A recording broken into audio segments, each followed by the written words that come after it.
Olá, o Estação Cultura está no ar e hoje é um dia triste para a cultura. Morreu o dramaturgo e diretor Ronald Radke e daqui a pouco a gente vai saber um pouco mais sobre a sua trajetória. Tem ainda uma entrevista com o cineasta Gilson Vargas sobre uma oficina de roteiro cinematográfico. Bom, e também na música ao vivo de hoje tem o som do Santiago Neto, que está divulgando seu projeto em parceria com os percussionistas Fernando Duó e Giovanni Berti. E vamos ouvir de cara um som com eles e logo depois a gente conversa mais um pouco com vocês, então.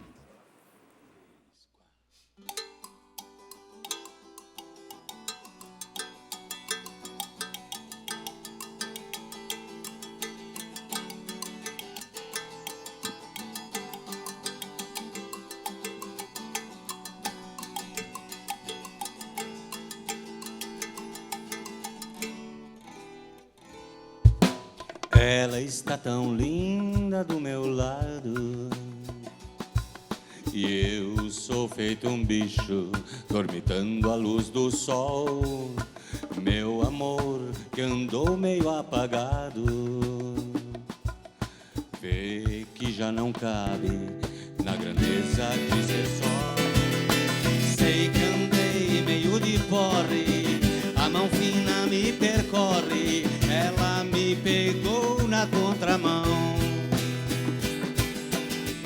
Ela é hoje o precipício do meu reino de artifício, meu pequeno livro, meu refrão.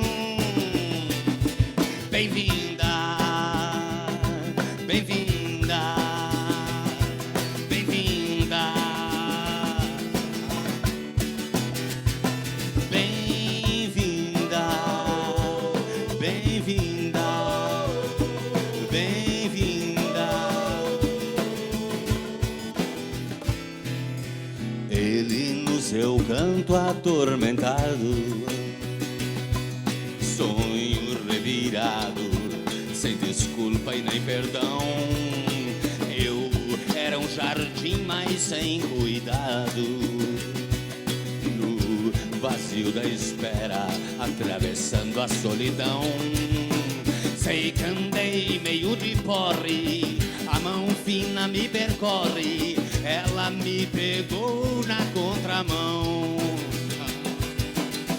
Ela é hoje o precipício do meu reino de artifício, meu pequeno livro, meu refrão. Bem-vinda, bem-vinda, bem-vinda, bem-vinda, bem-vinda, bem-vinda, bem-vinda.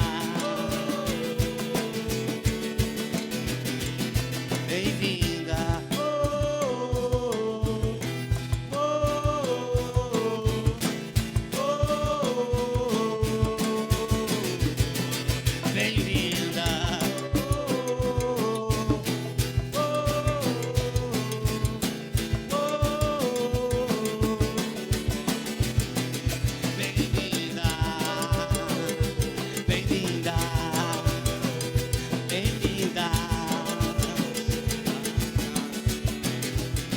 bem-vinda, bem-vinda, bem-vinda, bem-vinda.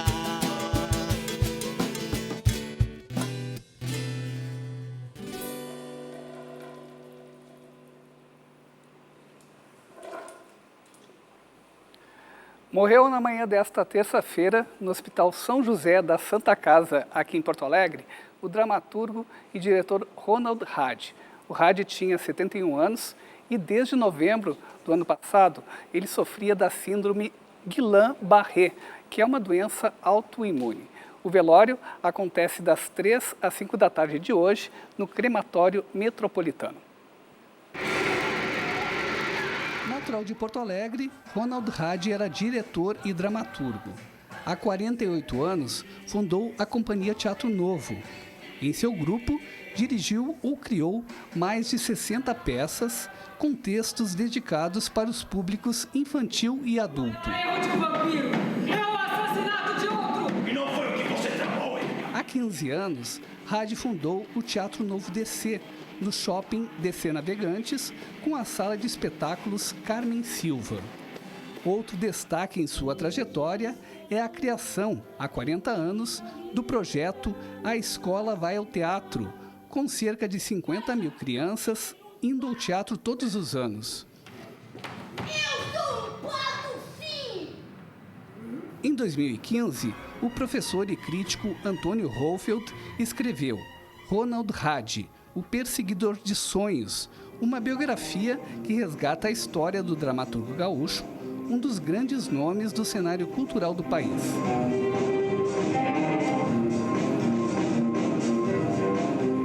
No próximo domingo, será realizada uma homenagem especial a Ronald Hadi no Teatro Novo DC. O evento começa às 13h30 da tarde, com contação de histórias, exposição e apresentação de um espetáculo. Deixa eu te contar uma história. Uma vez eu fui num jogo só com uma amiga.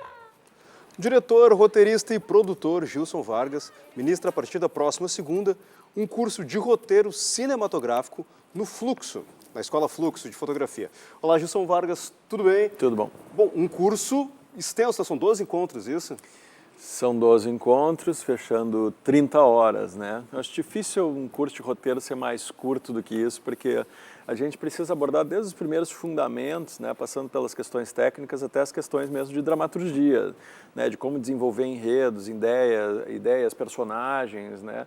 Então, na verdade, a gente tem uma série de conteúdos aí que, se a gente fosse comprimir num tempo menor, possivelmente algum deles sairia prejudicado, né? A Escola Fluxo tem cursos que são normalmente mais curtos em termos de horas, em módulos, mas a gente está arriscando aí fazer um curso um pouco mais longo, uma imersão um pouco maior, o primeiro curso que eu vou dar nessa escola, depois, aliás, de bastante tempo sem dar nenhuma oficina de roteiro, que era algo que eu fazia com mais frequência, e trazendo um pouco também do panorama dessa dramaturgia recente, né? A gente quer incluir nesse curso a ideia do chamado novíssimo cinema brasileiro, quer dizer, esses roteiros que estão vindo agora nos filmes mais recentes de longa-metragem, de curta-metragem, que trabalham, às vezes, uma dinâmica, né, de enredo que foge, muitas vezes, à ideia mais clássica, digamos assim, né, os chamados roteiros antidramáticos, por exemplo. Gilson, dentro dessas novas perspectivas também, o próprio documentário entra como uma questão importante dentro do pensar um roteiro, né?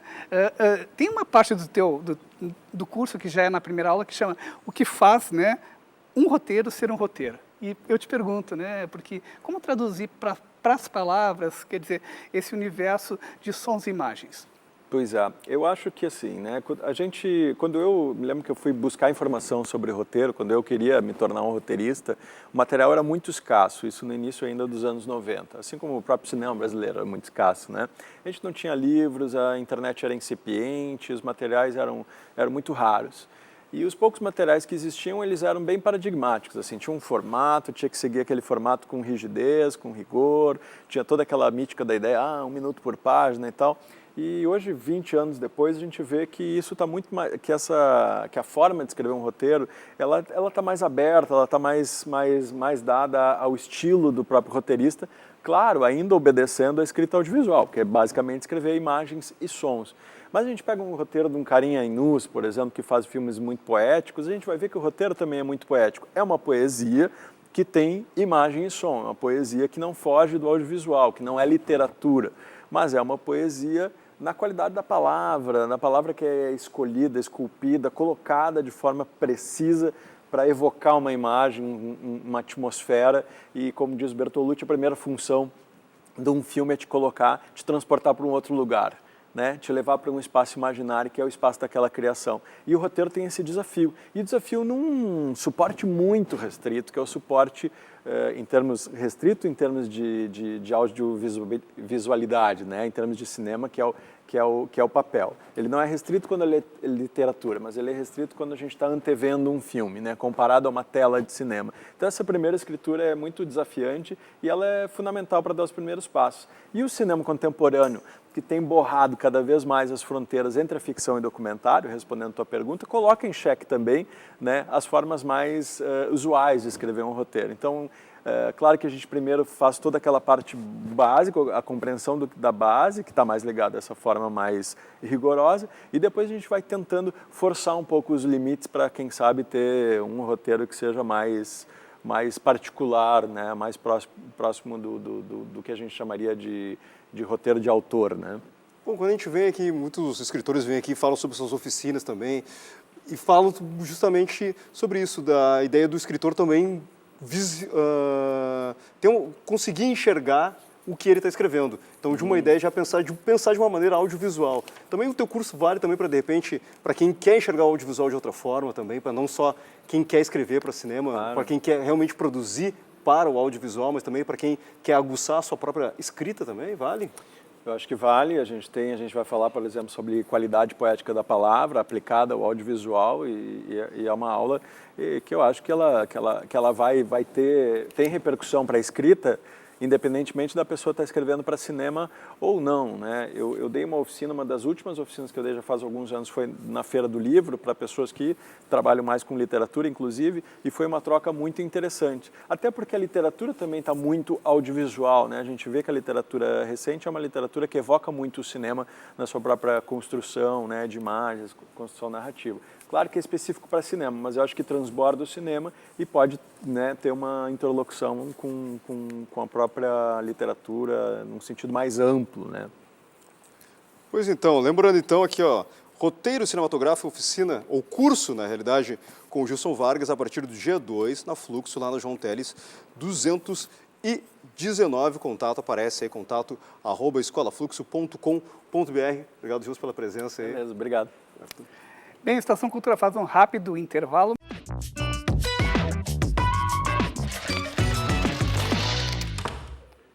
O Estação Cultura está de volta agora para falar de artes visuais. Charges políticas de Iberê Camargo estão na mostra Diálogos no Tempo, que é a nova exposição da Fundação Iberê Camargo, e a nossa equipe conversou com a curadora Angélica de Moraes.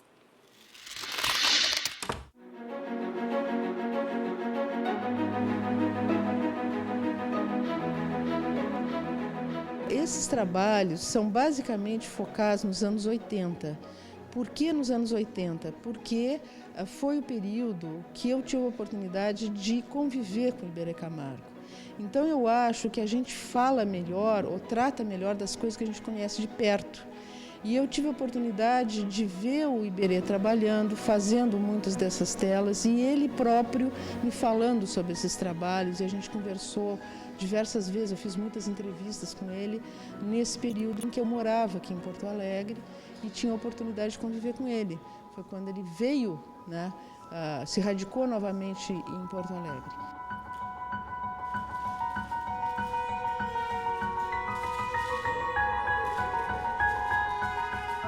Se tem uma percepção mais adequada da obra, talvez, para propor ao público essa visão mais próxima, mais intimista, porque é essa a visão que eu tive desse período. Então, daí porque os anos 80, né?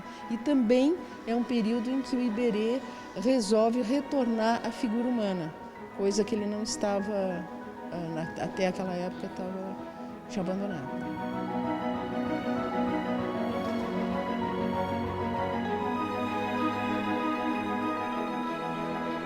Ele tem uns trabalhos de charge que vão ser expostos pela primeira vez e que mostram o Iberê como um homem da sua época, ou seja, uma pessoa que comentou e participou de muitas coisas dessa época que ele viveu.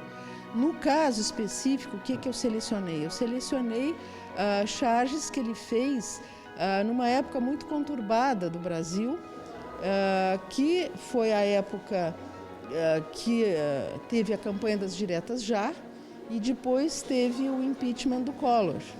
E teve também, e tem, né, endemicamente no Brasil, a questão da corrupção.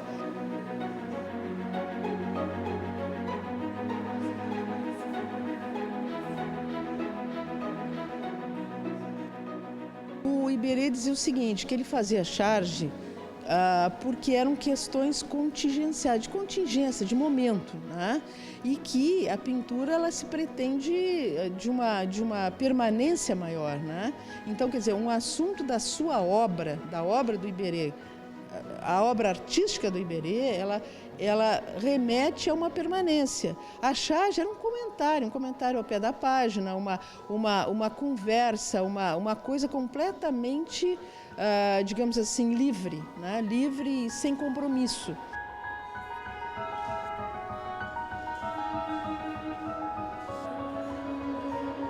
Ele não considerava que as duas coisas fossem da mesma esfera, são esferas completamente diferentes, mas evidentemente, no momento que um artista da estatura do Iberê, com o desenho que o Iberê tem, lógico que quando ele vai desenhar uma charge, ele vai carregar essa experiência que ele tem de desenho para a charge, mas a charge não é obra de arte, a obra enfim, é um desenho, podemos considerar eventualmente uma derivação, mas eu acho que ele próprio não gostava de considerar uma obra de arte e eu não gosto de trair o artista.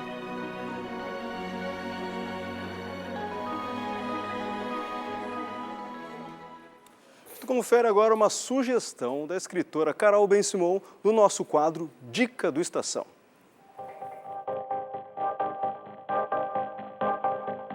Então, uma dica aí para o pessoal que assiste Estação Cultura, um livro que eu li recentemente da Toni Morrison, que é uma escritora norte-americana.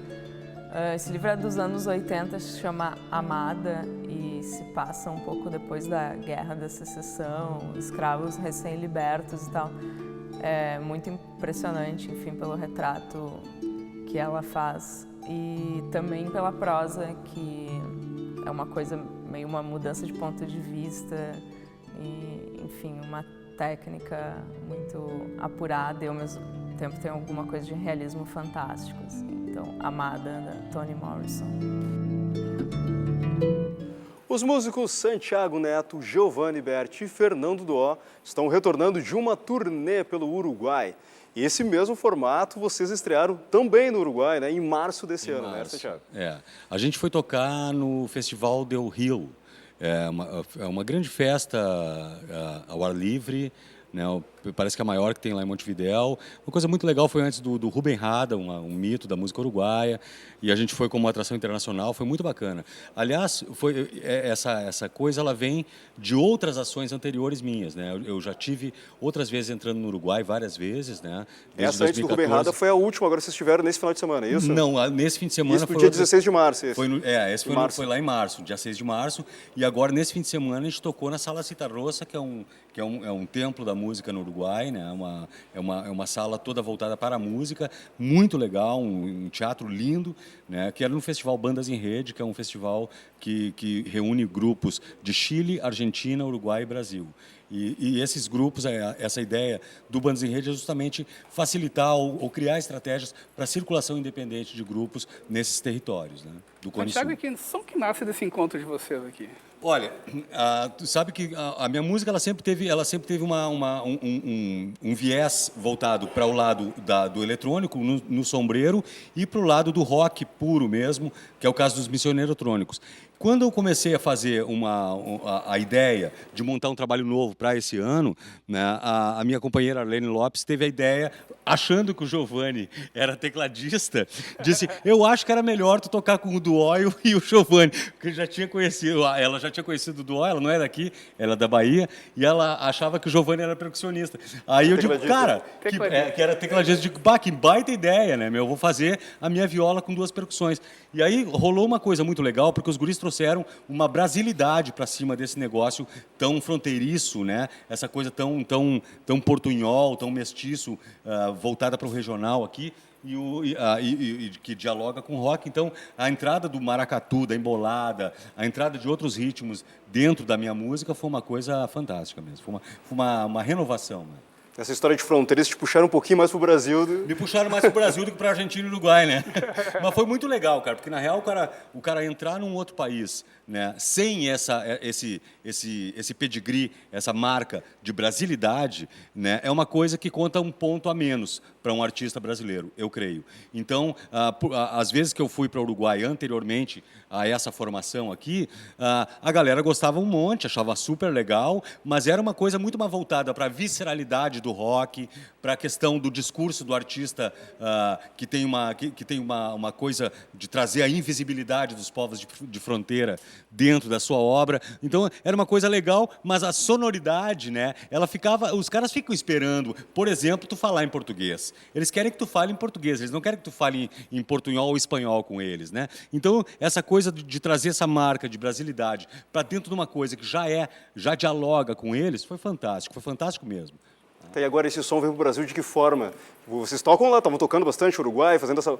E aqui em Porto Alegre, Rio Grande do Sul, quando é que tu volta a mostrar esse som com a gente está justamente começando a procurar um espaço legal. Eu creio que vai acabar sendo num teatro mesmo, né, para a gente poder... Porque o Brasil está vivendo hoje um momento complicado, cara, para quem trabalha com cultura, para quem trabalha com arte. Tu não consegue trazer a pauta mais. Tu saiu da pauta. A cultura e a arte saíram da pauta. A pauta agora é a política, é a bipolaridade que nós estamos vivendo, é coxinha versus petralha, é uma coisa assim, e fica complicado para tu atrair público, para tu conquistar espaço para tocar. Então nós estamos tentando remontar uma pauta para a área da cultura, uma pauta para que traga o artista de novo para a visibilidade, para que as pessoas consumam de novo a tua música, para que as pessoas saiam de casa e vá te ver, né? Então, por conta disso é que eu tenho feito, de 2014 para cá, 99% dos shows que eu faço são no Uruguai, entende? Porque lá as pessoas estão curtindo pra caramba ainda, o país está vivendo uma primavera, a juventude voltou para aquele país, então eles estão vivendo um momento muito bacana, muito bonito, então facilita para um artista circular por lá. Então aqui agora nós estamos tentando reerguer a nossa bandeira, né? Reerguer o nosso pilar da cultura. Legal. Obrigado pela participação de vocês. Valeu, cara, eu te agradeço. Aqui na Estação Cultura, né? Fernando, Giovanni, Santiago. E nós terminamos o programa de hoje e voltamos amanhã, né, Tunício? Sim, ao vivo a partir da 1h15 da tarde, 1h20 por aí. Ficamos com um pouco mais de música já clássica do Sombreiro Luminoso. Sim, Micácia, Sucácia. Agora com o quê? Com uma embolada misturada? Com o quê? Com candombe embolada. Samba e candombe. Samba e candombe, isso aí. Isso.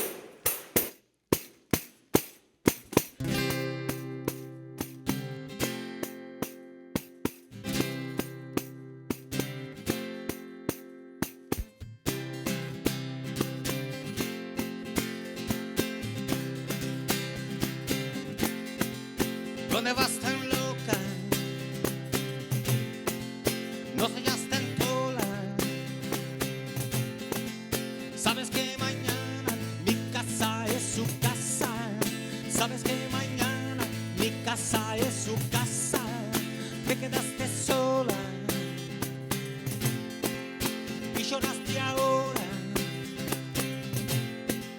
Abre tu ventana y mira lo que pasa. Abre tu ventana e mira lo que passa. Não pense que é sair, bater a porta e nunca mais. Eu sei que um dia voltas me trazendo alguns postais. O mundo é tão pequeno, esta cidade, este país. Cada esquina, universo, oceano, chafariz. O tempo vai mostrar se o teu espelho não quebrar. A blusa que tu usa vai ser pano pra enxugar. O mesmo chão pisado pelas botas que calcei. Certo dia e outro tempo, quando foi eu já nem sei. Donde vas tan louca? No seas tan sola. Sabe que mañana mi casa es su casa. Sabe que mañana mi casa es su casa. Te quedaste sola y lloraste ahora. Abre tu ventana y mira lo que pasa. Abre tu ventana y mira lo que pasa. A lua cheia afeta o teu estado emocional.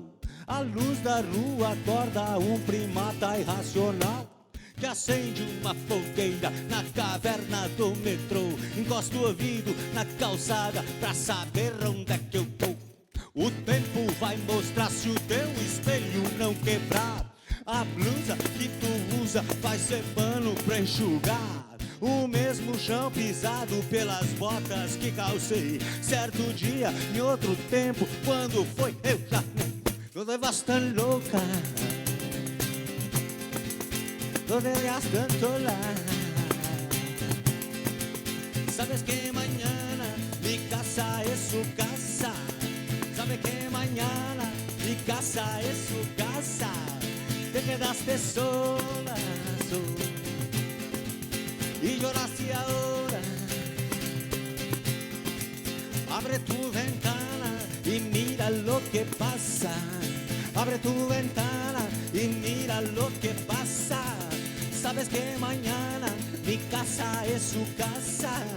Sabe que mañana mi casa es su casa. Sabe que mañana mi casa es su casa.